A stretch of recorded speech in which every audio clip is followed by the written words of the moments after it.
جهاز الكسب غير المشروع كان له قرارات النهارده كتير، لكن قبل ما نشوف القرارات دي ونتابعها ايضا من خلال المداخلات الهاتفيه، عايزه اقول ان النهارده النائب العام أصدر قرار بنقل الرئيس السابق حسني مبارك لمستشفى سجن ترى بعد الانتهاء من الاستعدادات اللازمة لوجوده فيها والتجهيزات اللازمة. وعلى ما تتم التجهيزات والاستعدادات دي كان في قرار أيضا زي ما قلت من النائب العام، القرار أنه هو حاليا موجود في مستشفى شرم الشيخ، يتم نقله لمستشفى عسكري بالقاهرة، ولما تتم التجهيزات في مستشفى سجن ترى يتنقل ليها بعد كده. عايزين نعرف ايه الموضوع وفي خلال قد ايه المفروض الكلام ده كله يحصل، والنقل من الاستاذ يسري البدري نائب رئيس قسم الحوادث بالمصري اليوم. اهلا بيك استاذ يسري. مساء الخير يا استاذ ريهام. مساء النور. استاذ يسري، عايز اعرف يعني اسباب القرار ده النهارده، هل ده معناه انه الاطباء صرحوا بانه حاله الرئيس السابق تسمح بنقله في الوقت الحالي؟ هو بالفعل حاله الرئيس مبارك على ضوء التقرير الطبي اللي اعده الدكتور السباعي احمد السباعي رئيس مصلحه الطب الشرعي، قال ان حاله الرئيس مستقره. لكن اسمحي لي ان انا اقول لك البيان الصادر من مكتب النائب العام، ان النهارده المستشار عبد المجيد محمود امر بنقل الرئيس السابق مبارك الى مستشفى الامام ترى، وكلف وزير الداخليه بسرعه استكمال التجهيزات الطبيه اللازمه، وكمان امر بنقل الرئيس السابق الى احدى المستشفيات العسكريه لحين نقله الى مستشفى السجن. والمستشار عادل السعيدي النائب العام المساعد والمتحدث باسم النيابه العامه قال ان هو تلقى تقرير من كبير الاطباء الشرعيين بتاريخ اليوم تنفيذا لتكليف النائب العام بشان معاينه مستشفى السجن لبيان مدى امكانيه نقل الرئيس السابق اليها، تنفيذا لامر الحبس الاحتياطي الصادر ضد الرئيس السابق. وبالفعل انتقل لمستشفى السجن الدكتور السباعي وفريق من مصلحه الطب الشرعي، وكذلك انتقل لمستشفى شرم الشيخ لتوقيع الكشف الطبي على الرئيس السابق.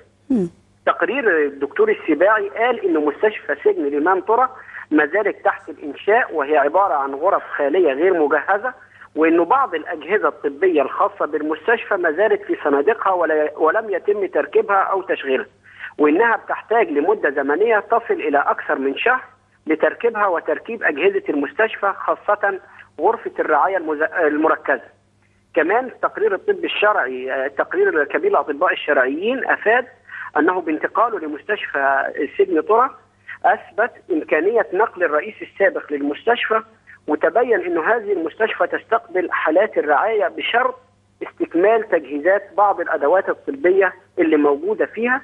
وقال كمان انه هو انتقل لمستشفى شرم الشيخ امبارح يوم السبت، ومعاه بعض المتخصصين في الرعايه المركزه، ووقع بالفعل الكشف على الرئيس السابق مبارك، وتبين ان حاله الرئيس السابق مستقره بالعلاج الدوائي.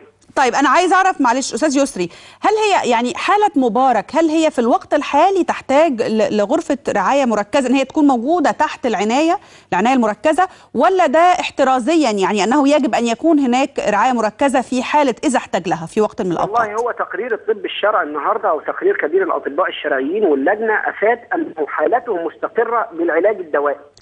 هو الآن في غرفة عادية ولا في رعاية مركزة؟ لا، هو الآن في غرفة في العناية المركزة في مستشفى شرم الشيخ. حاليا هو في العناية المركزة. العناية المركزة ليه؟ لأنه عنده معرض للإصابة بحاجة اسمها الارتجاف الأذيني الذي يعاني منه الرئيس، وهو ده بيجعله في أي لحظة ممكن يؤدي بحياته، فلازم يبقى يعمل حاجة اسمها التوقف المفاجئ للقلب، وده بيؤدي ان هو لازم يكون داخل غرفه الرعايه المركزه. يبقى عشان كده الجزئيه الخاصه باكمال الاستعدادات سواء بالمستشفى او حتى تحديدا بالرعايه المركزه عشان يتنقل على الرعايه المركزه مباشره. بالفعل هو النهارده النائب العام كلف وزير الداخليه في خطاب رسمي بتجهيز مستشفى السجن بهذه الاجهزه، وخاصه غرفه الرعايه المركزه، تجنبا لاصابه الرئيس في اي لحظه بارتجاف اذيني تعمل توقف. تمام.